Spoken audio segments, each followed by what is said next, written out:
noite a todos e a todas. É uma grande honra, uma grande alegria para mim estar com vocês essa noite. Eu espero que vocês gostem do que eu vou apresentar, que tem tudo a ver com a cidade de Paracatu. Então eu vou pedir licença para começar imediatamente, porque eu acho que a gente tem uma viagem emocionante para fazer juntos, e eu não queria perder muito tempo aqui com palavras introdutórias, tá? Então, vou começar.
Eu queria convidar vocês para nós ouvirmos juntos um grande poeta brasileiro daqui das Gerais, que era um fraternal amigo de meu pai, e que fez esse poema poucos dias depois da morte de meu pai, em fevereiro de 62. Eu acho que para a gente entrar no clima do que nós vamos ver aqui, nada melhor, eu não vou dizer o nome dele não, que é surpresa.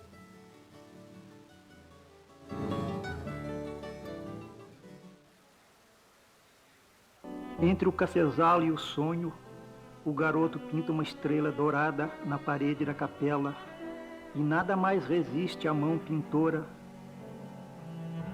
A mão cresce e pinta o que não é para ser pintado, mas sofrido. Entre o sonho e o cafezal, entre guerra e paz, entre mártires, ofendidos, músicos, jangadas, pandorgas, entre os roceiros mecanizados de Israel, a memória de Giotto e o aroma primeiro do Brasil, entre o amor e o ofício, eis que a mão decide.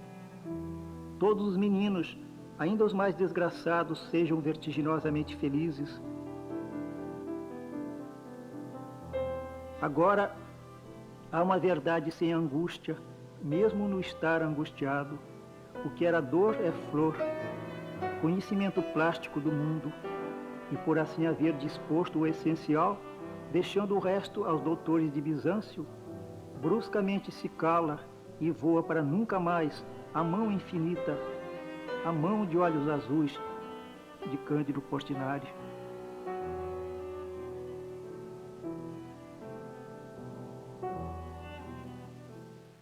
Se vocês tiverem dúvidas, quiserem esclarecer alguma coisa, eu não sei se a gente vai ter a possibilidade de falar um pouquinho entre nós aqui, quando acabar, mas vocês podem me escrever, aqui estão meus contatos, eu teria muito prazer em responder. Então, eu queria começar falando do excluído, né, que foi talvez o tema central de Portinari, a defesa do excluído, qualquer que seja o excluído. Então, eu vou relembrar aqui com vocês um momento no Museu de Arte Moderna de São Paulo, uma exposição que foi realizada nos 20 anos da morte de Portinari, quando é que foi aquilo? Não me lembro agora. Foi no centenário de nascimento de Portinari, desculpem. Aqui. Portinari tinha uns escritos, e uma vez ele escreveu assim: quanta coisa eu contaria se pudesse e soubesse ao menos a língua com a cor. Ah, mas que bom que o seu Cândido deixou pra gente um baú cheio de cores, cores muito vivas até hoje. E são imagens do passado tão fortes, tão escancaradas, que nos fazem refletir sobre o presente. E é inevitável pensar, se Portinari fosse vivo, o que estaria pintando? O que escancara é a violência, né? A desigualdade, né? Eu acho que ele ia retratar isso muito bem. Hoje talvez mostrasse o excluído, o sem teto, o sem terra, o sem trabalho, quase que diria um pouco o sem esperança. Agora eu queria recordar com vocês algumas passagens, né, da vida de Portinari. Esta aqui, por exemplo, né? Eu vou ler porque eu sinto que essas letrinhas estão muito pequenas para quem está sentado lá atrás, então eu vou ler para vocês. De negros encheu Portinari as paredes da sala da Biblioteca do Congresso de Washington como uma acusação. Na abertura de sua célebre exposição no Museu de Arte Moderna de Nova York, o MoMA, em 1940, a que assistiram 3.000 convidados e que obteve tal êxito que todas as obras se venderam, Portinari quis fazer esta pequena experiência que me contou com tristeza. Na América, a exposição individual é coisa muito séria. O dia da inauguração mete casaca, grande luxo. O expositor só tem direito a convidar 8 ou 10 pessoas. Indiquei 10 negros para os meus 10 convidados. Não convidaram nenhum. Vou mostrar um outro momento, que foi a inauguração da exposição Portinari na Galeria de Arte, em 1942, da Universidade de Howard. Howard University, em Washington, é uma universidade só de negros. É uma universidade que existe até hoje. A vice-presidente dos Estados Unidos, Kamala Harris, estudou nessa universidade. Então, houve um momento em que o diretor da galeria dessa universidade chegou a Portinari e disse: tenho certeza, já que estou a par de seus sentimentos profundos e de seu interesse por assuntos ligados à negritude, que esta mostra será deveras proveitosa, tanto para nossos estudantes, quanto para os amigos da cidade. Gostaria de expressar mais uma vez nossa gratidão pelo interesse incomum que o senhor demonstrou pela Galeria de Arte da Howard University. Agora, vocês não imaginam quem foi a primeira visitante nessa exposição.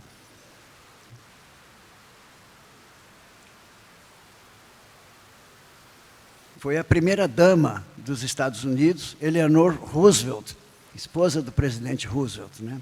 E aqui tem esse momento emocionante. Vocês estão vendo as telas, né? Qual é a temática das telas. E também convoquei para estar aqui conosco uma intelectual brasileira que eu admiro muito, que é a professora Ana Teresa Fabres, da USP, da Escola de Comunicação e Artes da USP, historiadora de arte, que vai nos falar um pouquinho sobre isso também.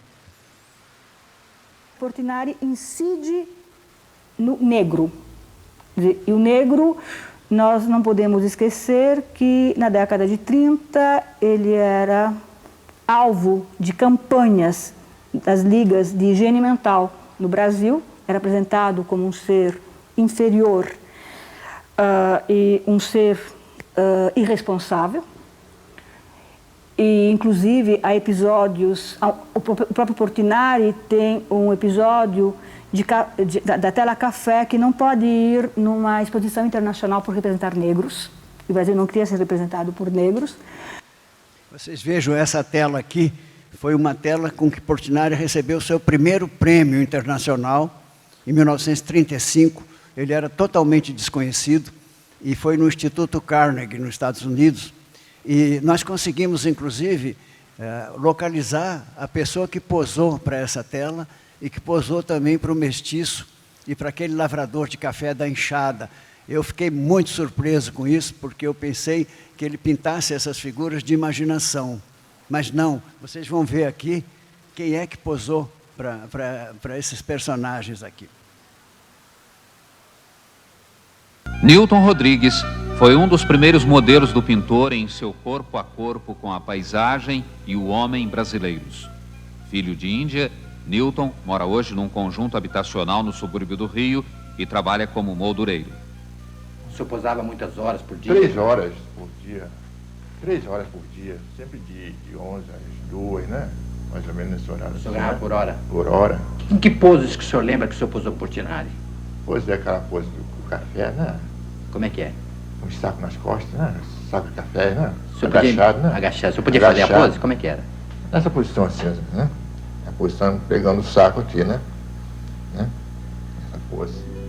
E aquele da enxada, né? O senhor nessa época era forte? Como é que foi? Era forte, era forte. Meu apelido lá era Jói Luiz. Jói Luiz, né? Chama o Jói. Jói Luiz era o campeão mundial de boxe, né? Naquela época. Agora, nós tínhamos começado com Carlos Drummond de Andrade. Vamos voltar a Drummond para que ele nos conte um pouquinho de como a convivência de Portinari com os outros escritores, com os outros poetas, foi uma coisa absolutamente central na vida dele.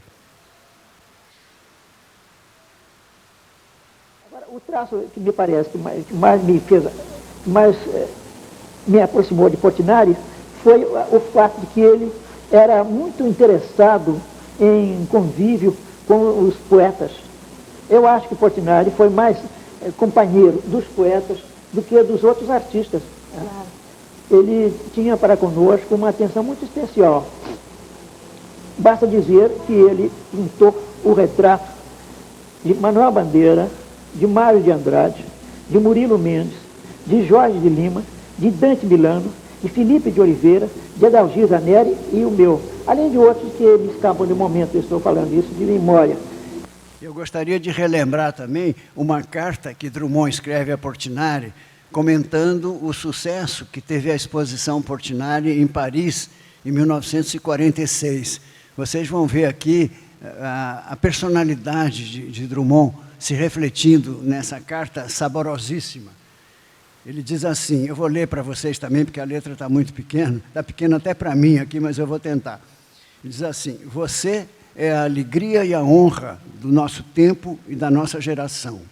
Não sei se saberia dizer-lhe isso pessoalmente, mas encho-me de coragem nesta carta para exprimir uma convicção que é de todos os seus companheiros, os quais se sentem elevados e explicados na sua obra.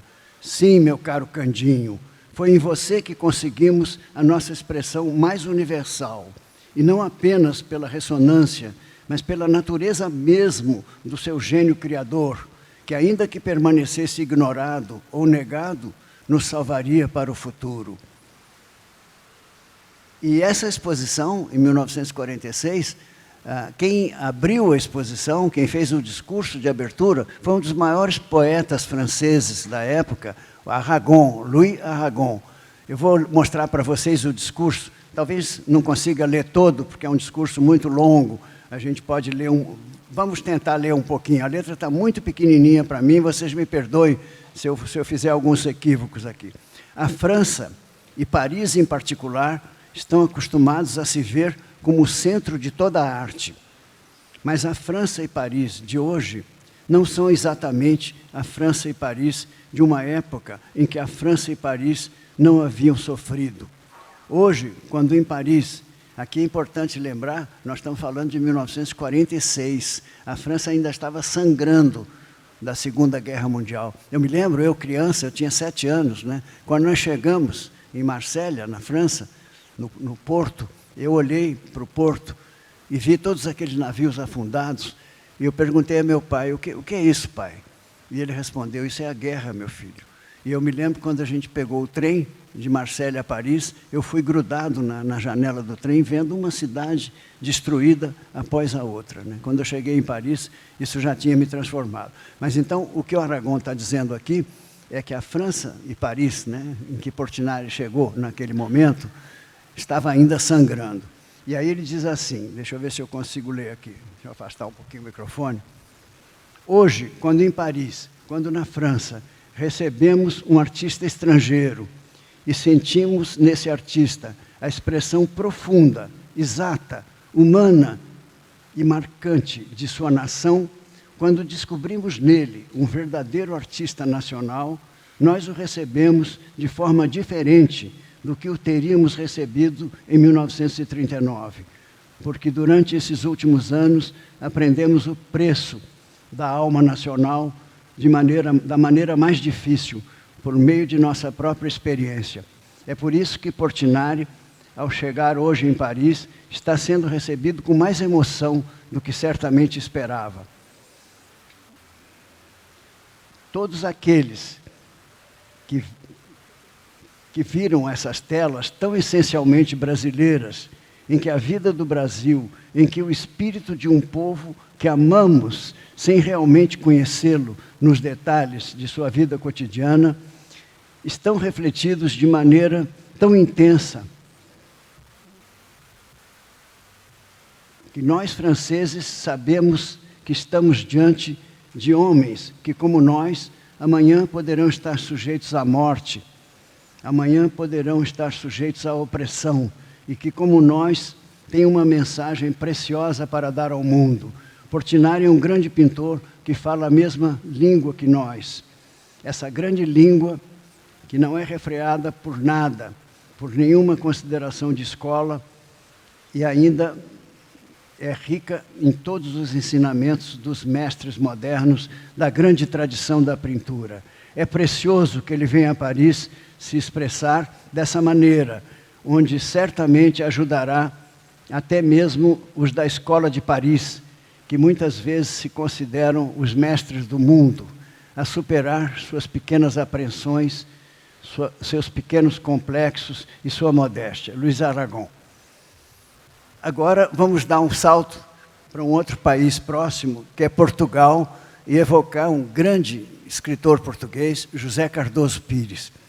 José Cardoso Pires, ele teve uma tarde com meu pai, lá no Leme, no Rio de Janeiro, e nessa tarde ele conseguiu compreender todo o drama, não é, que Portinari estava vivendo naquele momento. É um texto belíssimo, chamado Alguém no Arco-Íris, eu recomendo muito. É um livro chamado E Agora, José? Então, eu peguei um trecho aqui para compartilhar com vocês. Portinari falava e falava de música e de mundo, dos desastres e das alegrias correntes, de poetas, principalmente. De poetas, cabe dizer que os conhecia de verso e de amizade. Vinícius, Carlos Drummond, Guilhem, Mário de Andrade, Neruda. Quantos poemas não aprendeu ele ao vivo? Partilhou com eles o vinho do convívio e alguns releu-os até da mais eterna. Termina aqui o adeus em 2 poemas que Candinho me entregou uma tarde no Leme, frente ao mar. Foi um aceno de até ver, todo em palavras de recado. Pureza, recomendava-me ele, e havia, em fundo, o areal da Guanabara, sobrevoado por enormes papagaios de brincar. Importa lembrar que tinha letra de criança, riso de criança, porém coroado de rugas. Aqui vou passar para um outro grande escritor português, que foi justamente aquele a quem Portinari confidenciou sua tristeza naquele episódio lamentável, né, do Museu de Arte Moderna de Nova York, em que ele tinha convidado 10 negros e nenhum pôde comparecer. Agora, esse texto aqui faz referência a uma obra célebre, né, de um grande escritor português, Ferreira de Castro, que escreveu A Selva. Nesse momento em que estava se comemorando a 25ª edição da Selva, o Mário Dionísio comenta, né, sobre as ilustrações de Portinari, né? E ele diz assim: ilustrar a selva não era para Portinari realmente ilustrar, no sentido corrente da palavra. Ilustrar o célebre livro de Ferreira de Castro era para ele continuar, embora sob um aspecto novo, o alto canto que de há tantos anos vem espalhando com energia e ternura por pequenas e grandes telas e por quilômetros quadrados de paredes de edifícios públicos. Um canto amassado de lágrimas e de brados de ira e amor. Trabalhando para o livro de Castro, ele continuou a dialogar com os seus negros e os seus brancos, igualmente infelizes, e a falar por eles. Continuou com os seus camponeses, que fogem à seca e à fome, que se arrastam a pé por léguas e léguas, aí deixam parentes e companheiros na primeira cova de terra gretada, na mesma época dos transportes cômodos e rápidos da abundância possível.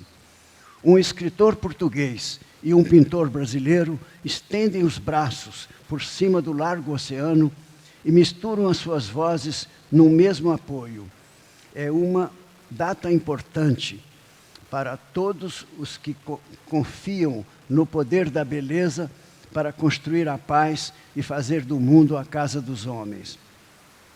E agora vamos a um brasileiro imenso, né, eterno, talvez um dos mais importantes propulsores do modernismo no Brasil, que é Mário de Andrade, que é esse grandão que vocês estão vendo aí. Portinari era pequenininho, ele tinha 1,54 m só, né? Aqui a gente vê essa diferença com o Mário. Aqui eu não vou ler, porque eu acho que é um pouco enfadonho vocês ficarem ouvindo eu lendo textos aqui. Eu vou só lembrar que Mário de Andrade conta que ele atravessou os 500 quilômetros de São Paulo ao Rio de Janeiro para visitar o Salão Lúcio Costa, em 1931, também chamado Salão Revolucionário. Foi a primeira vez que o salão promovido pela Escola Nacional de Belas Artes abria suas portas para todas as tendências, e principalmente os modernos, que até então haviam sido excluídos desse salão. E aí o Mário conta que ele chegou e imediatamente ele foi atraído por uma tela que representava um violinista, que era o Oscar Borghetti, que era muito amigo de Portinari, né?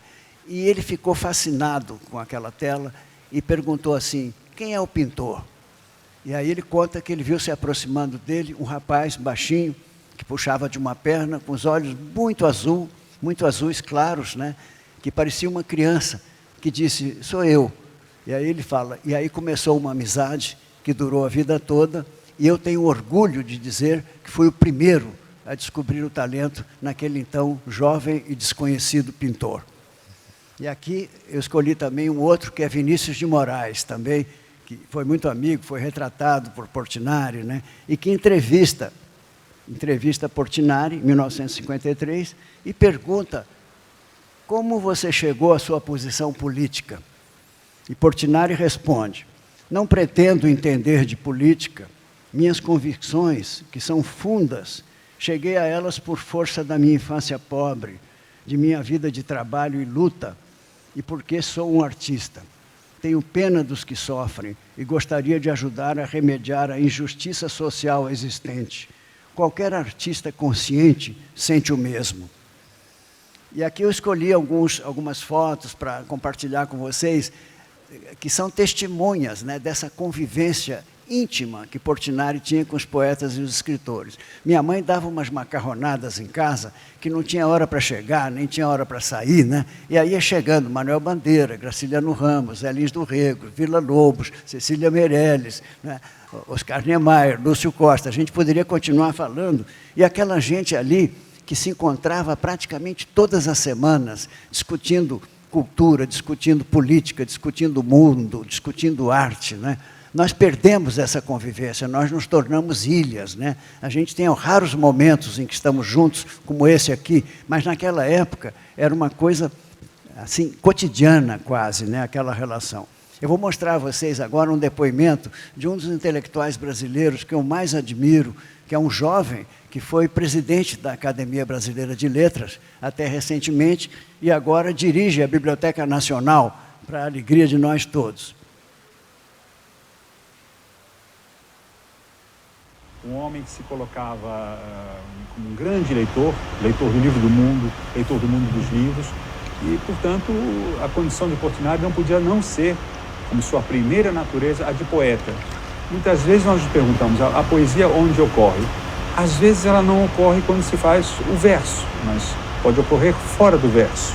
Independentemente, a poesia é um estado anterior ao próprio poema. Todos os que amam os quadros de Cândido Portinari procurarão nos versos os temas do pintor. Mas, na medida do possível, não façam isso.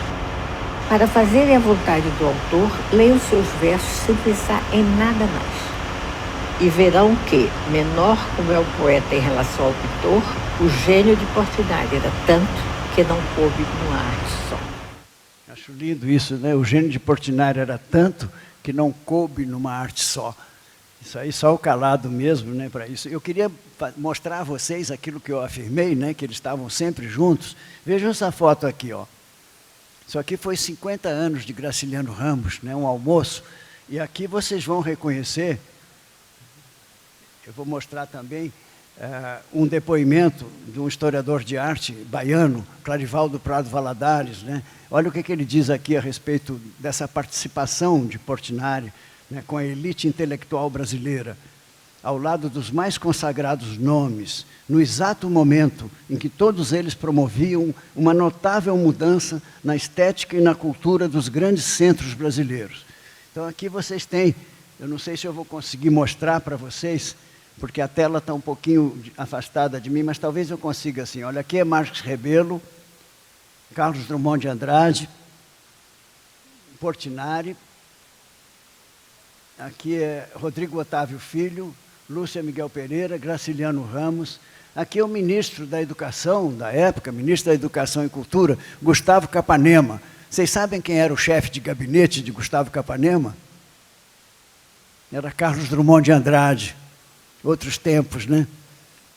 Aqui vocês têm Manuel Bandeira. Esse aqui, que parece Monteiro Lobato, vocês sabem quem é? Adivinham quem é? Jorge Amado. Aqui do outro lado, esse que está escondidinho aqui atrás, porque ele era mais jovem, né, que os outros, é Vinícius de Moraes. Aqui, José Lins do Rego. E vai por aí afora, né? Eu quis compartilhar com vocês também um trecho assim muito saboroso, em que Graciliano estava posando para Portinari. Portinari estava fazendo o retrato de Graciliano, né? E Graciliano via por trás dele uma obra que Portinari estava pintando na mesma ocasião, que era uma festa de São João. Vejam aqui por vocês mesmos. Quando posava para um retrato, Graciliano Ramos viu no ateliê do artista a tela São João, ainda inacabada, e escreveu sobre o rigor de Portinari, que insistia em alterar o rosto de uma das figuras do quadro. No grupo, minhas simpatias se fixavam na cabrochinha mais taluda, viva, iluminada por um sorriso encantador. Mas, na outra visita que fiz ao pintor, encontrei a minha amiga triste e desfeita. Uma sombra perturbara o sorriso maravilhoso. Homem estranho, Portinari. Homem de enorme exigência com a sua criação, indiferente ao gosto dos outros, capaz de gastar anos enriquecendo uma tela. E agora eu queria mostrar para vocês a atividade do próprio Portinari como ilustrador de livros, né? Uma surpresa muito grande, a intensidade com que ele se dedicou à ilustração de livros.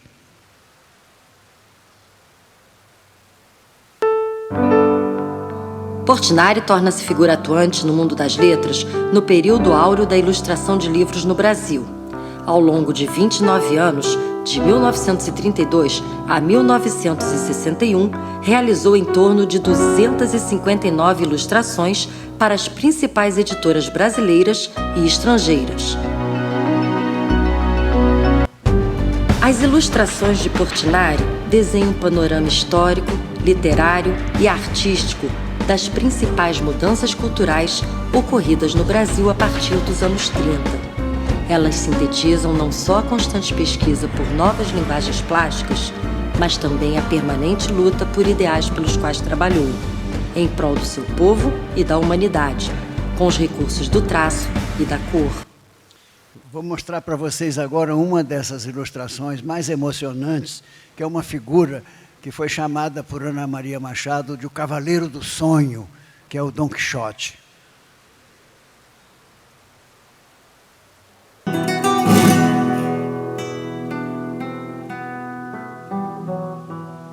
A reedição do livro Dom Quixote, Portinari e Drummond, é um velho sonho do projeto Portinari. E eu tinha também um sonho de incluir a música. Nós temos já as artes visuais com as ilustrações de Portinari, a poesia com o Drummond, por que não a música, né? E anos atrás eu sugeri ao meu querido amigo, meu saudoso amigo, maestro Norberto Macedo, que compusesse e interpretasse a suíte Dom Quixote, como ele a chamou depois, né? Em que ele compôs 21 peças de violão clássico, cada uma inspirada em uma ilustração e um poema de Drummond, né? E então é com muita alegria, né, que eu vejo esse sonho agora se realizando, graças ao Instituto Cervantes, né, o Antônio Maura, que é o diretor do Instituto Cervantes, a Vera Alencar, dos Museus Castro Maia, né, e aos nossos patrocinadores, que já são citados em outra parte aqui do filme, né. Eu queria só ler para vocês um texto lindo de Antônio Calado, que era o biógrafo de Portinari, né, em que ele fala sobre esse Dom Quixote, né. Então ele diz assim: também Antônio Calado relembra, a propósito do livro publicado no dia dos 70 anos de Drummond, cuja folha de rosto dá a lista dos 3 modestos autores, Cervantes, Portinari, Drummond. Então ele diz assim: no ano de 1956, Cândido Portinari sagrou cavaleiro o lápis de cor, investindo-o de extraordinário poder artístico. Melhor tema não poderia descobrir para tornar ilustres as armas do novo ungido do que as aventuras do cavaleiro da triste figura. Eram o magro lápis e o magro Quixote, criando maravilhas que se diria muito superiores à sua magra força. O livro abre em grande estilo, com Dom Quixote rompendo as barreiras triviais da realidade.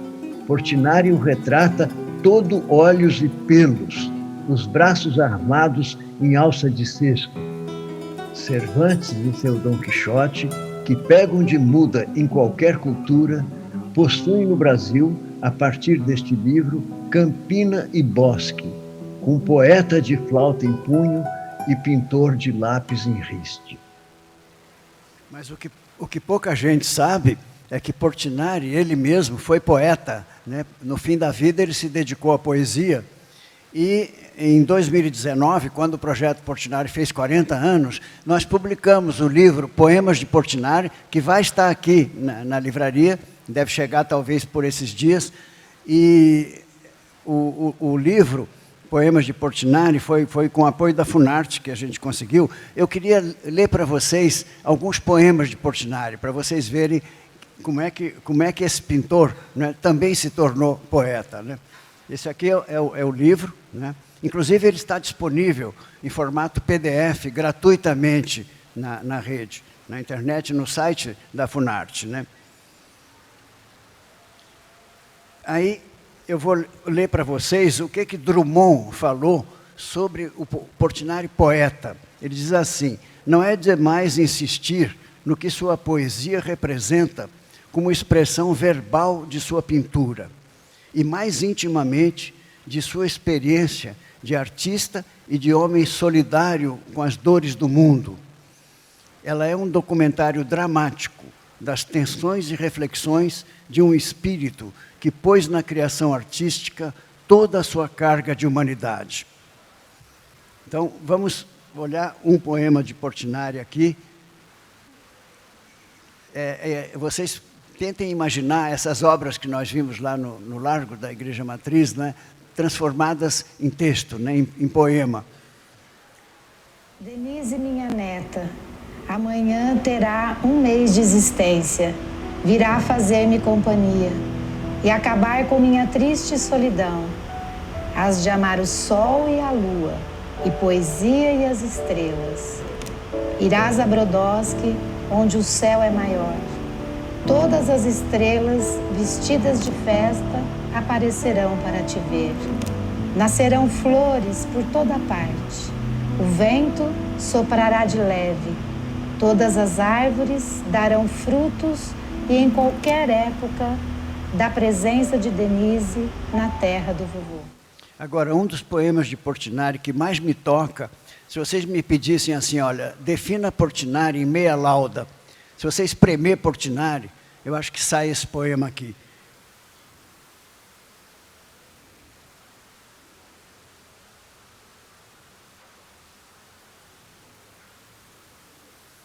Vim da terra vermelha e do cafezal. As almas penadas, os brejos e as matas virgens acompanham-me como o espantalho que é meu autorretrato. Todas as coisas frágeis e pobres se parecem comigo. Eu acho que isso aqui é a alma do Portinari que está aqui. E escolhi também um poema, que é uma oração, na verdade, que ele fez para minha filha, Denise.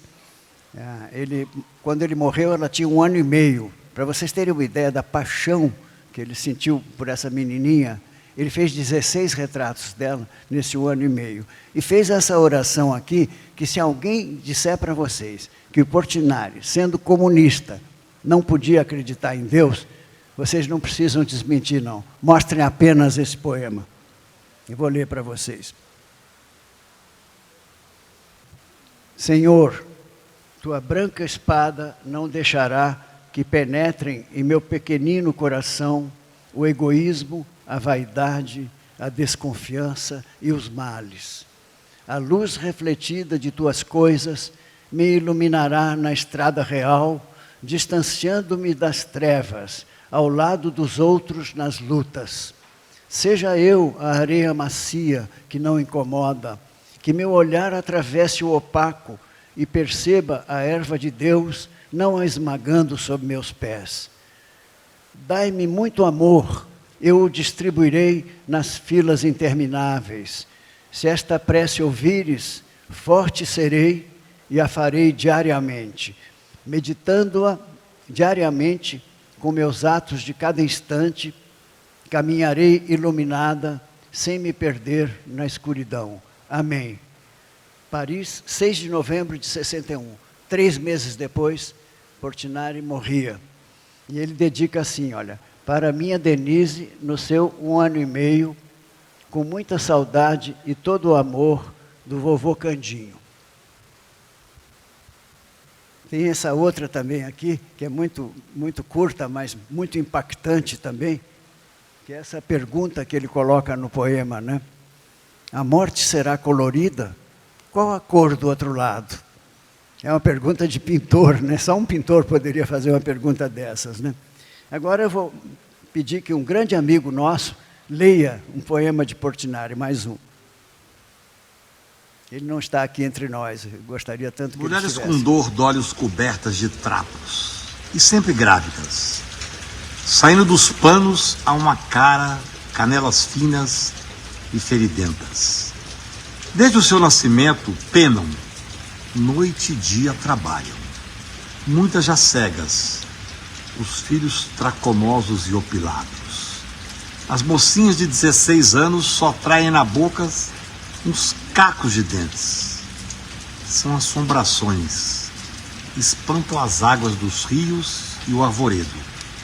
Morrem trabalhando e ressurgirão no azul do céu, vestidas de lua.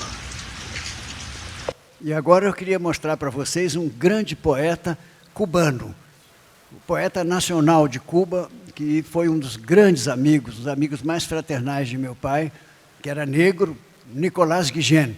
Eu me lembro muito dele porque eu era criança quando o conheci, eu tinha 7 anos, né?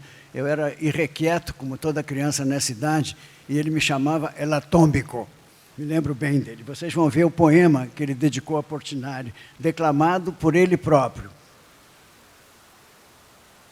Para Cándido Portinari, la miel y el ron, y una guitarra de azúcar, y una canción, y un corazón. Para Cándido Portinari, Buenos Aires y un bandoneón. Ay, esta noche se puede, ay, esta noche se puede cantar un son. Sueña y fulgura, un hombre de mano dura, hecho de sangre y pintura, grita en la tela. Sueña y fulgura su sangre de mano dura, sueña y fulgura como tallado en candela. Sueña y fulgura como una estrella en la altura, sueña y fulgura como una chispa que vuela. Sueña y fulgura. Así con su mano dura, hecho de sangre y pintura sobre la tela, sueña y fulgura un hombre de mano dura. Portinari lo desvela y el roto pecho le cura al hombre de mano dura que está gritando en la tela, hecho de sangre y pintura. Sueña y fulgura. Agora, muitas vezes me perguntam, né, quando eu faço essas palestras, as pessoas têm uma curiosidade e dizem assim, mas você não falou do seu pai, né? Você não tem nada a dizer sobre o seu pai. São 84 anos, né, que essas lembranças me tocam muito fundo, né? Todos nós sabemos, né, a força de um pai. Então, eu queria compartilhar com vocês um pouquinho, já estamos terminando, mas queria compartilhar um pouquinho uma resposta, né, a essa indagação, a essa curiosidade.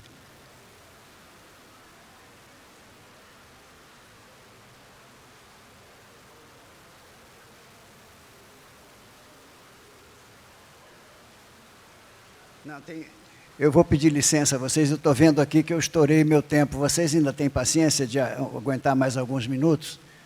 Eu vou prosseguir só mais um pouquinho, então, porque eu queria realmente mostrar isso que eu falei agora, né?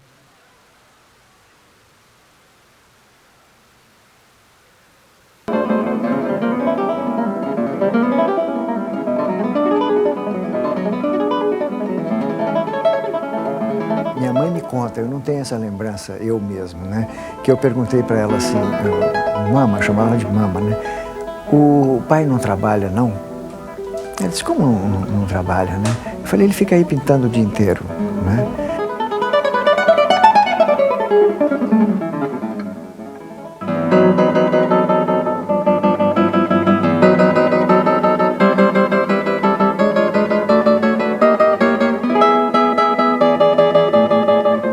Ontem e hoje, o filho de Portinari lembra.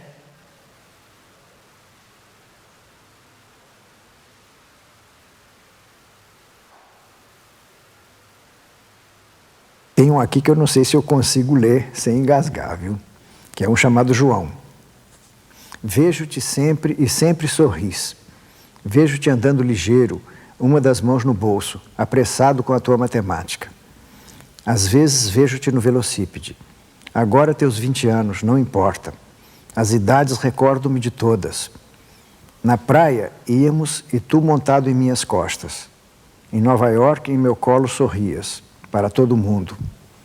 E Paris, a última vez, despedimos-nos no pequeno restaurante. Ias ficar. Ao saíres, senti como se qualquer coisa se desprendia de mim. Me lembro muito bem disso, me lembro de eu saindo. Foi.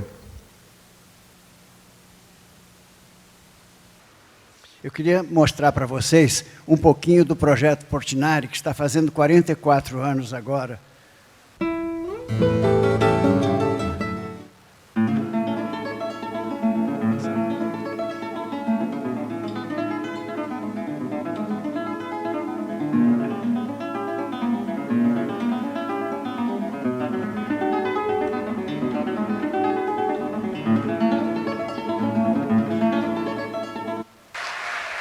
Muito obrigado. Obrigado. Eu agradeço em nome de todos os meus companheiros do Projeto Portinari. Obrigado. E fico à disposição de vocês, se vocês quiserem fazer perguntas, quiserem esclarecer algum ponto. Muito obrigado pelo carinho, viu?